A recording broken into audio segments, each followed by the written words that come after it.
So Carbon has acquired Vella Finance. Sounds like good news because I hear people congratulating them and not just acquiring, like they were absorbed. Yes, that's the word, they were absorbed. So Jim was doing, just give us like a lowdown of what it's about. Okay. So it's, I don't know, it's an acquihire. That's what you're going for with absorbed. I love So, absorbed. Well, absorb doesn't exactly paint the whole picture, but it's an acquihire, and basically they're getting the founders, they're getting some members of the team. So Vella Finance has been around for I think under 3 years, and at the time of the acquisition, they had about 8,000 merchants. So Vella Finance provides business banking and some personal banking services, and we know what Carbon has been doing for a while. They've been doing personal loans, and then in the last 2 to 3 years, they've started adding what do you call it now? They've started adding payments, so bill payments, airtime, and all of that. And I think sometime this year they mentioned or they announced that they would now be offering business banking services.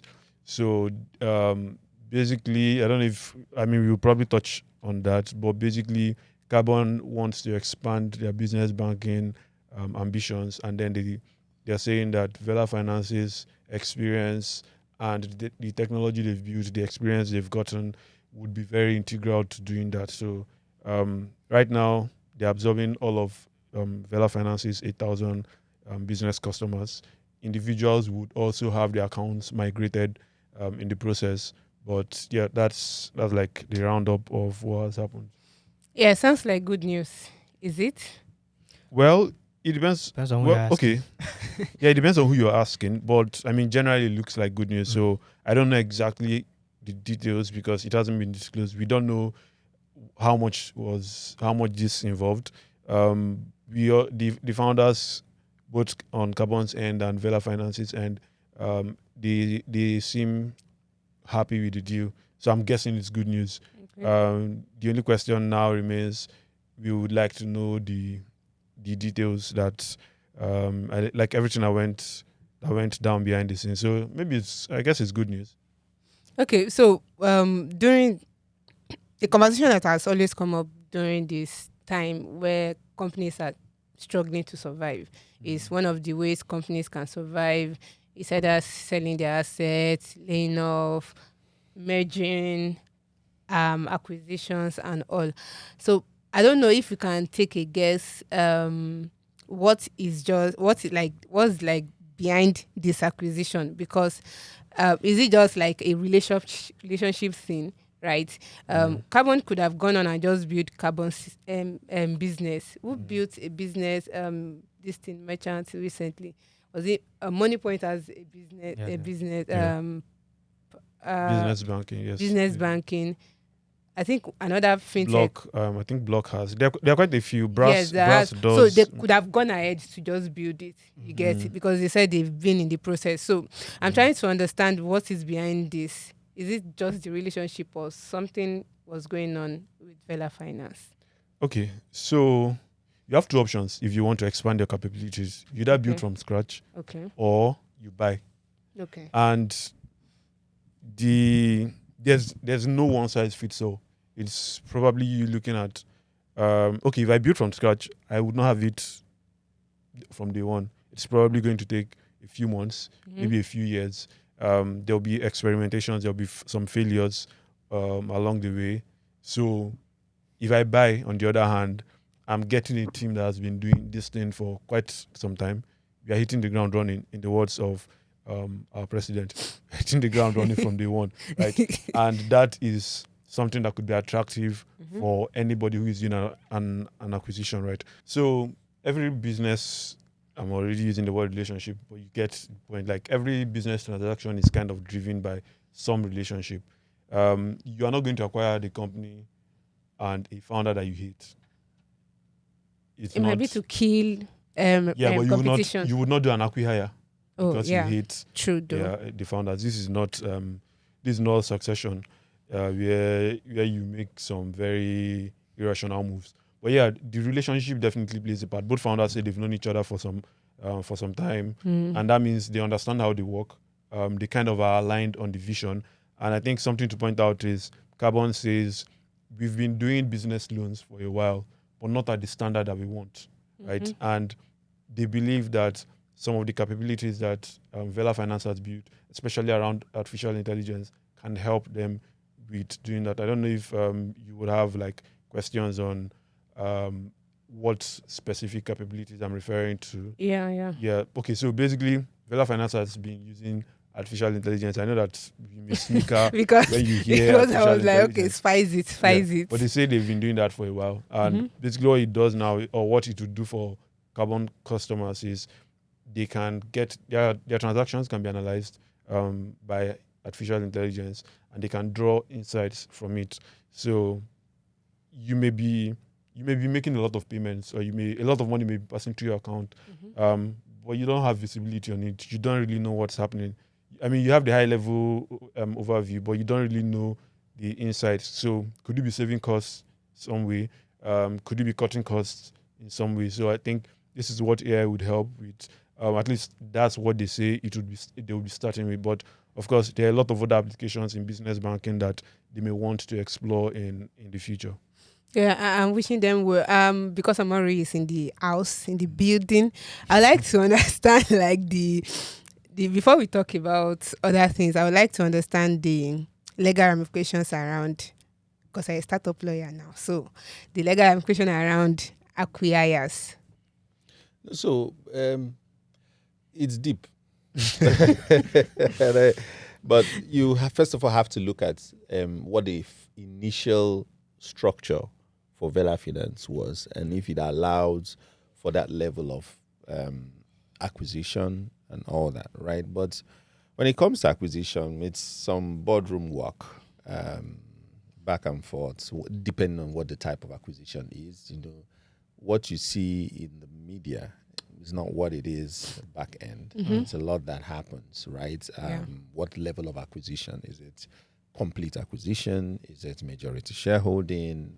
What are the things? What role will the founders of Vella Finance play? What level of equity are they now going to have? Are they selling everything? Are they moving from being owner shareholders to becoming employee directors or consultants? So the entire gamut. But I think that what we should take from this, especially for the startup ecosystem and founders, is scaling. Many startup entrepreneurs, or many entrepreneurs who are startup founders, build businesses with the passion, with the understanding of the problem, but with very little view as to the magnitude of the market and the service they intend to provide and their ability to provide that service. And so when the market receives you, you now get into a situation where you're like, Abego, how do I do this? And then you start looking for people who have the capacity. Why those people are looking for the grit, technical knowledge, and new age understanding.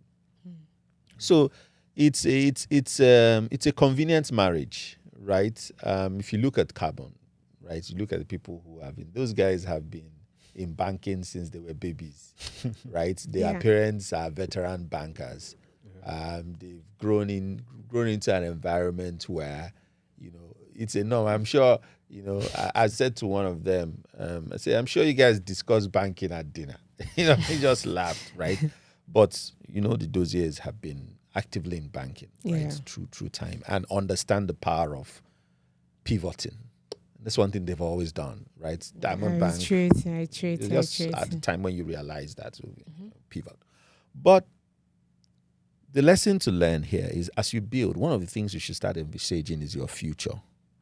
And so it's easier to now even curate your structure such that if you know that in the next 5 years, right, I'm collapsing into XYZ, or I'm going to be getting into a symbiotic relationship, or I'm building to be acquired. That works. But if you also look at the back end of this acquisition, is that the ultimate central vision may be watered down on the altar of a business decision. Please, can say that again. The ultimate vision of the founders, the problem they've sought to solve by building that innovative solution, stands the risk of being watered down or even eliminated by a business decision. One independence that the ecosystem has in the tech and innovation space is that we don't sacrifice the problem-solving component of the innovative solutions we provide on the altar of anything, even business decisions. But that's different when you deal with the traditional business entities. Everything is about naira and kobo, and dollar and pound and euro, Yeah. the market and things around it, right? So you now stand that risk of, hey, this is not going to sell to the board. Let's tweak this. And by the time they tweak, If lose The focus. originality, that's- you've lost the real essence of what you have built, right? Because part of the conversation will be, so when I sit in M&A meetings with clients and startups, one of the things I say, look, what's negotiable and what's not? And so when you agree on what's not negotiable, even in the long term, right, then the conversation is had neatly. So what you have is that we're beginning to have series of startup founder merchants who are providing unique solutions, right, that are being bought by traditional entities. And they kill it. But after celebrating these purchases, these mergers, these acquisitions, whatever interesting names, Acquire. Chigozire, man, these people come up with, let's do an impact assessment. How many of them remain What's this true to the about to be? purpose? So really, what problem are we really solving? That's Money problem. So it's Actually, an it's a very important difficult balance. yes. So it's an important conversation to have, while working on, because I know expansion is a big deal, right? Yeah. Ability to service the market is an even bigger deal, right? Which oftentimes startup founders don't have, but also you will also find that a lot of them have been unable to scale into the market because of initial primary acts of indiscipline, waste, frivolous spending. Right? So if you Should we want, go and into I that? think that one of the conversations that you should have should be to now do a comparison between traditional business establishments and the startup business ecosystem.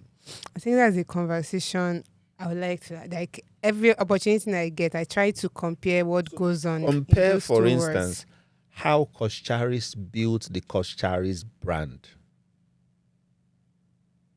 from the scratch. Slot, right? Look at some of these entities and how they built from the scratch, from a small room to. So imagine if the phase. So today I stumbled on a video. I'll share it with you guys. Right? I stumbled on a video of Mark Zuckerberg sharing the Facebook idea in 2005. Right? Sharing the idea. What was the idea? Like, you meet people on campus. I've seen Bolu now. Bolu has a beard. I'm looking at Bolu. I want to get to know Bolu more. I go look him up on Facebook. Right? Oh, okay. Bolu likes dogs. Bolu eats a lot. You know. And so when next I see Bolu, I'm like, okay, Bolu, let's go have pizza. Or let's go, right? Because you seem to know him more. Now imagine if that idea, for the benefit of scaling, was bought over by, let's say, Sony Pictures, right? Or who are these people that do films? The one with Konica. lion head. Okay, Konica. right? These people that do these films okay. Yes. who didn't realize that a time was going to come where you were Kodak. going to Kodak, Yes. where you were going to move from film photography to digital photography, right? So what if they had money and they said, no, let's buy it over so we can now start printing postcards, right?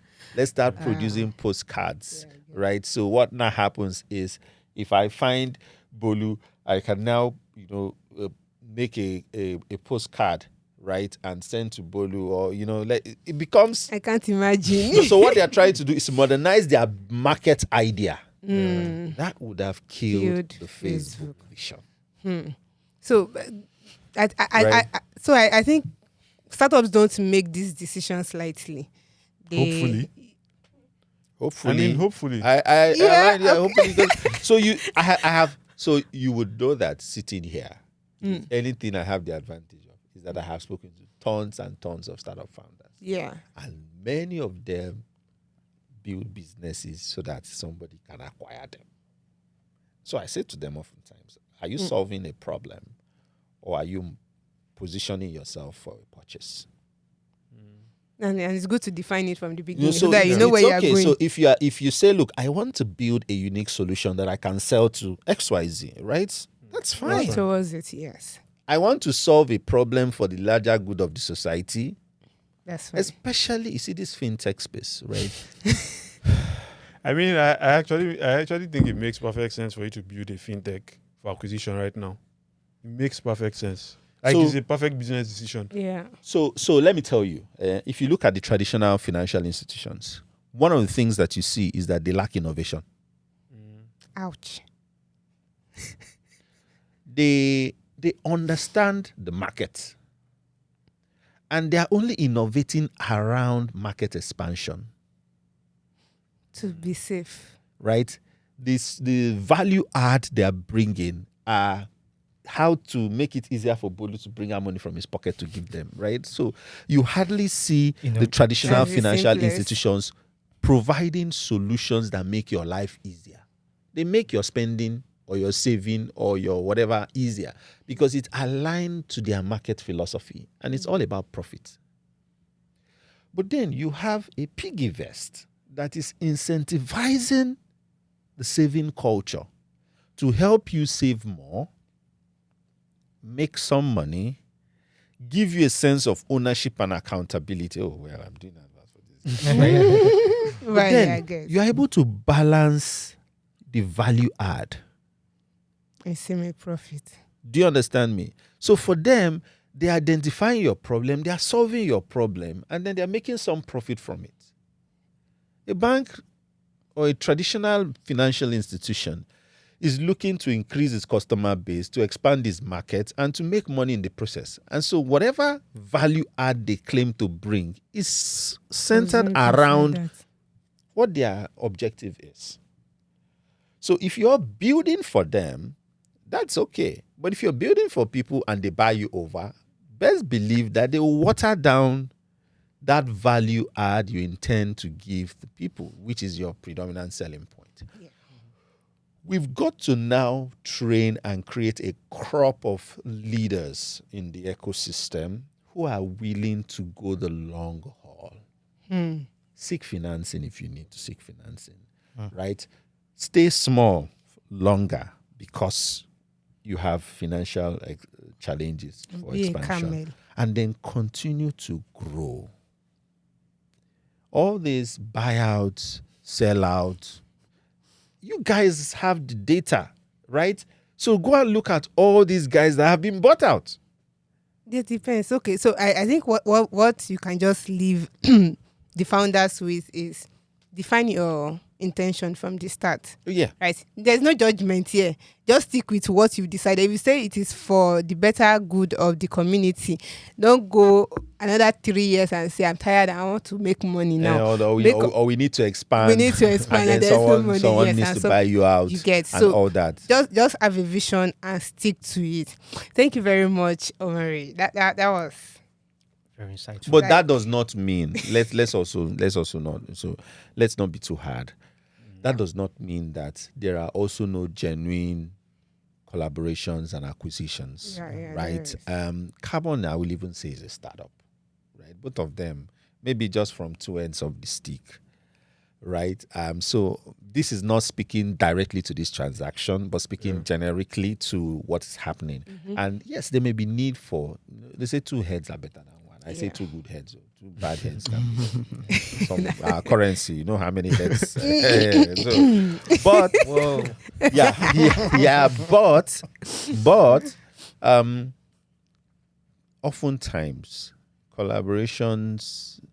So when it gets to the table of acquisition, the conversation has to be intentional, and 90% of the time they miss this conversation because the conversation is more financial.